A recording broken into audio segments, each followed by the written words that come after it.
और बहुजनों में कैसे मैत्री कायम की जाए, उसके लिए ये महासम्मेलन का आयोजन किया गया है। बहुजन मैत्री इस देश में कायम करने के बाद क्या हासिल हो सकता है, इसका एक जीता जागता उदाहरण हमारे इतिहास में है, हमारे सामने है। आज 17 दिसंबर है। कुछ दिनों बाद 1 दिसंबर को महाराष्ट्र के भीमा कोरेगांव में बहुत लोग उस शौर्य स्तंभ को अभिवादन करने के लिए जाते हैं। पूरी दुनिया, सिर्फ भारत ही नहीं, पूरी दुनिया इस शौर्य दिवस को मनाती है। ये कौन सा दिन है और यहाँ उस दिन क्या हुआ था, ये हमारे लिए जानना बहुत जरूरी है।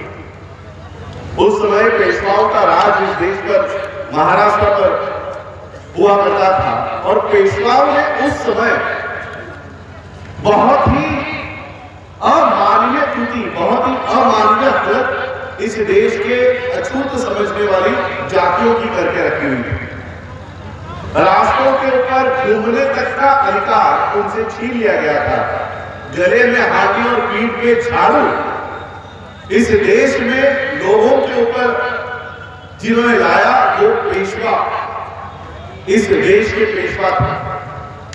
और जब ब्रिटिशरों ने इनके ऊपर युद्ध की घोषणा की, तब उस समय ये जो अछूत समझने वाली जातियां थी, ये उस समय इनके खिलाफ युद्ध करने के लिए खड़ी हो गई। लेकिन क्योंकि दोनों भी भारत के लोग हैं, तो ये अछूत समझने वाली जो जातियां थी, उनके जो लीडर थे, नेतृत्व करने वाले लोग थे, सिद्धनाथ,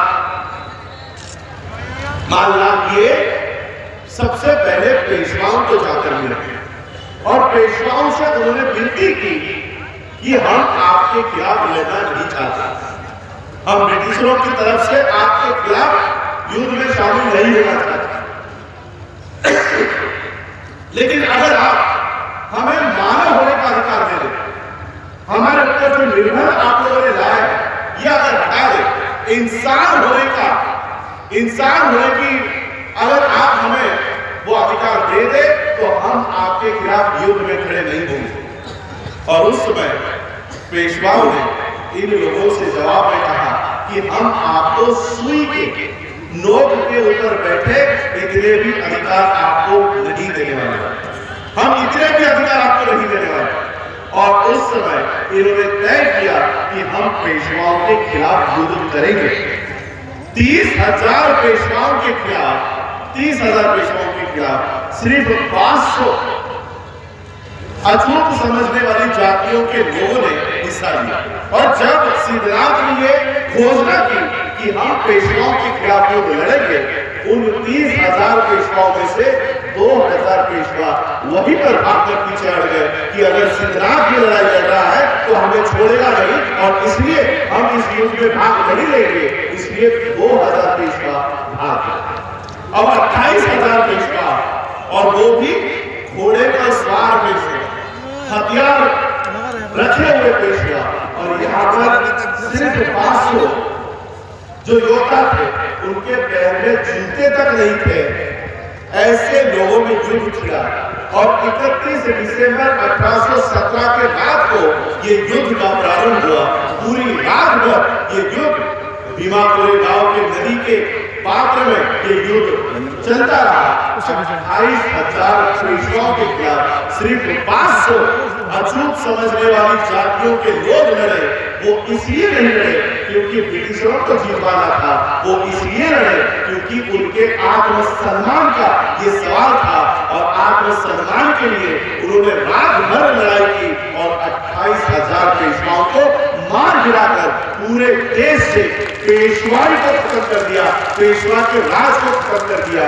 ये उदाहरण है कि इस देश में SC, ST, OBC के लोग अगर इकट्ठा हो जाए, अपनी अपनी जातियों को आत्मसम्मान हासिल करने के लिए इकट्ठा हो जाए, तो 28,000 पेशवाओं को घोड़े पर, हाथी पर तलवार लेकर पेशवा जो थे उनको भी हम हरा सकते हैं।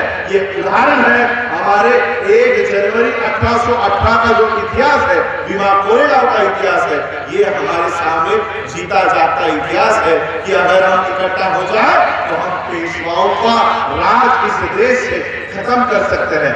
आज भी हम लोगों को इकट्ठा होने की जरूरत है। आज भी हम लोगों को प्रशासन से बाहर निकाल दिया गया है।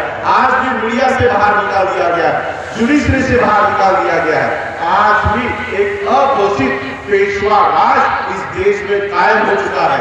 इस पेशवा राज को अगर खत्म करना है तो इस देश के SC, ST, OBC और माइनॉरिटी मुस्लिम्स को इकट्ठा होना होगा। जब तक ये इकट्ठा नहीं होते तब तक मोदी जैसा, योगी जैसा पेशवा इस देश से खत्म नहीं हो सकता। और इसलिए आप लोगों को इकट्ठा होना होगा। बाबा साहब अम्बेडकर आपको जाते जाते एक बहुत बड़ी ताकत देकर गए।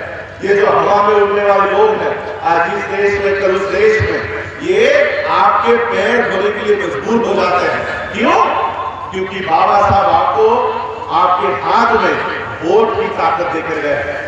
इस वोट की ताकत का सही इस्तेमाल करना सीखो। जिस दिन आप इस वोट की ताकत का सही इस्तेमाल करना सीख गए, ये मोदी योगी जैसे लोग संसद में और विधानसभा में कहीं पहुंच नहीं पाएंगे। आपका सच्चा प्रतिनिधि आपके लिए वहां पर बैठकर आपके लिए लड़ेगा। ये ताकत बाबा साहब आपके लिए देकर गए। मेरे पास ज्यादा समय नहीं। जिस तरह से आज मैं ये मंच पर देख रहा हूं, स्वामी अग्निवेश जी के आज अध्यक्षता में संविधान सम्मान की ये महासभा हो रही है। यही संविधान की ताकत है। ये संविधान ना हिंदुओं के लिए है, ना मुसलमानों के लिए है, ना क्रिश्चियनों के लिए है, ना बौद्धों के लिए है। ये संविधान भारत के लोगों के लिए है। पहला संविधान का पन्ना, we the people of India, हम भारत के लोग। ये संविधान हर उस आदमी के लिए है जो इस देश में हक वंचित है, हर उस आदमी के लिए है जो निहत्ता है, निसार है। इस हर आदमी के लिए संविधान है। और सही मायने में आज इस संविधान का ये महासभा जो यहाँ पर हो रही है, जिस मंच पर आज हम यहाँ पर बैठे हुए हैं, सही मायने में आज इस संविधान का भी सम्मान होते हुए दिखाई दे रहा है। बाबा साहब अम्बेडकर जी का एक प्रसंग आपको बताना चाहूंगा। इसी तरह का मंच बाबा साहब अम्बेडकर जी का लगा हुआ था और मंच पर सभी जाति के, सभी धर्म के लोग वहां पर बैठे हुए थे। ब्राह्मण एक मुखर्जी नाम के भी बाबा साहब के दोस्त हुआ करते थे, वो भी बैठे हुए थे। तो बाबा साहब अपने स्पीच के लिए खड़े हुए और स्पीच में बाबा साहब ने कहा कि जिस तरह से आज इस मंच पर SC, ST, OBC, माइनॉरिटी मुस्लिम के लोग यहाँ पर बैठे हुए हैं, अगर इस तरह की दोस्ती, इस तरह की मैत्री अगर आप लोग करो तो ये जो मुखर्जी यहाँ पर बैठा हुआ है, ये जो ब्राह्मण समाज के लोग यहाँ पर बैठे हुए हैं, तो ये भी आपके जूते के फीते खोलने में गर्व महसूस करेंगे। इतनी ताकत आपके एकता में है, मैत्री में है। और यही मैं आज संदेश आप लोगों को देना चाहता हूँ। SC, ST, OBC, माइनॉरिटी मुस्लिम, क्रिश्चियन, ये सभी लोग इकट्ठा होकर अगर बाबा साहब ने दिए हुए संविधान को बचाने के लिए आगे आते हैं और बहुजनों में मैत्री कायम करते हैं, तो इस देश का संविधान बचाने की जो मुहिम आज पूरे देश भर में, और माननीय राजेंद्र कुमार गौतम जी हो, माननीय मनोज कुमार जी हो, इनकी जो मूवमेंट चल रही है, मिशन चल रहा है, इसमें हम कामयाब हो पाएंगे। सिर्फ आप लोगों का साथ इन सब मूवमेंट को आप लोगों को देना होगा। क्योंकि मुझे तुरंत निकलना है, 2:30 पर मुझे यहाँ से निकल जाना चाहिए था, क्योंकि 8 बजे की मेरी फ्लाइट है। इसलिए अधिक मैं आप लोगों को संबोधन नहीं कर पाऊंगा, लेकिन एक उम्मीद मैं आप लोगों से आशा और विश्वास व्यक्त करना चाहूंगा। बाबा साहब अम्बेडकर जी ने जो अधिकार आपको दिया है 2024 में, इसका सही इस्तेमाल करना। देखिए, एक बयान इस देश के होम मिनिस्टर ने दिया हुआ, होम मिनिस्टर, गृह मंत्री, जिसकी जिम्मेदारी होती है कि भारत के हर नागरिक की सुरक्षा करना उनकी कर्तव्य है, उनकी जिम्मेदारी है। वो एक गृह मंत्री भारत का इलेक्शंस में, दिल्ली के इलेक्शंस में ये बयान देता है कि ईवीएम में बीजेपी का बटन इतने जोर से दबाओ कि हर मुसलमान को करंट लगना चाहिए। ये बयान इस देश का होम मिनिस्टर दे रहा है, और जिसके ऊपर भारत के लोगों की सुरक्षा की जिम्मेदारी है। वो मंत्री, गृह मंत्री, भारत के मुसलमानों को मार डालो या उनको करंट लग जाए, ऐसा कृत्य करो, ऐसा बयान देता है।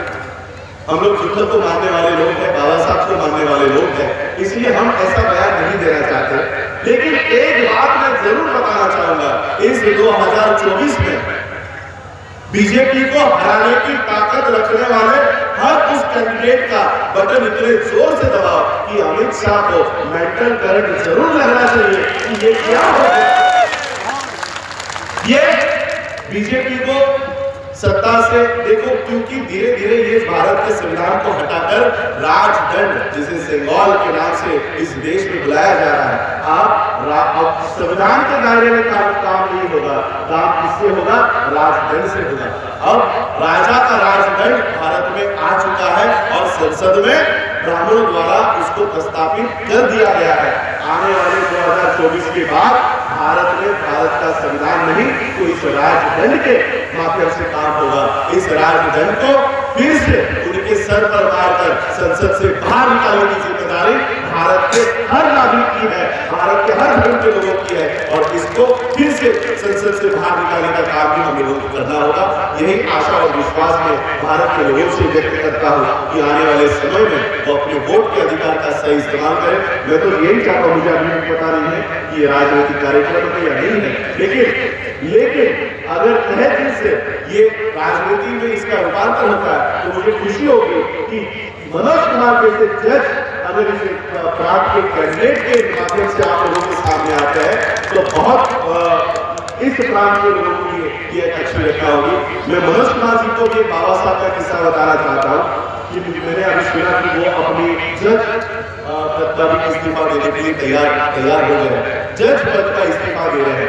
बाबा साहब अम्बेडकर जी को जज पद की, जज पोस्ट की अपॉइंटमेंट आई, सिलेक्शन हुआ। बाबा साहब अम्बेडकर जी का एक स्पीच है, बाबा साहब कहते हैं ये मुसीबत कौन अपने गले में पाल के लिए है। सुबह 10 से 5 बजे तक आकर कोर्ट के रूम में बैठा रहा तो मैं मेरे समाज की लड़ाई कब लड़ूंगा। आप अगर मनोज कुमार जी इस जज पद को ठुकरा कर समाज की लड़ाई लड़ने के लिए उतर रहे हैं तो हमें उनका स्वागत करना चाहिए कि जज मनोज कुमार जी अब कोर्ट में बैठकर सिर्फ किसी के झगड़े, किसी को न्याय देने का नहीं तो समाज को रास्तों के ऊपर उतरकर समाज को न्याय देने का काम भारत की संसद से करेंगे। ये काम बहुत सराहनीय है। मैं उनकी भी तारीफ करता हूँ कि अगर ये स्टेप को उठाते हैं तो मैं उनके तहे दिल से स्वागत करता हूँ। बाबा साहब के परिवार के सदस्य होने के नाते मैं उनके स्टेप का जरूर स्वागत करूंगा कि बाबा साहब के मिशन पे वो यहाँ पर आए। मैं आप लोगों का आभार व्यक्त करता हूँ कि आपके समय में से आप लोगों ने मुझे समय निकाल के दिया, आप लोगों ने भी मुझे सुना, उसके लिए आप सभी लोगों का आभार व्यक्त करता हूँ और अपनी वाणी को यही विराम देता हूँ। आप लोगों ने मुझे सुना उसके लिए धन्यवाद, आभार। जय हिंद, नमो बुद्धाय, जय भारत, जय श्री राम।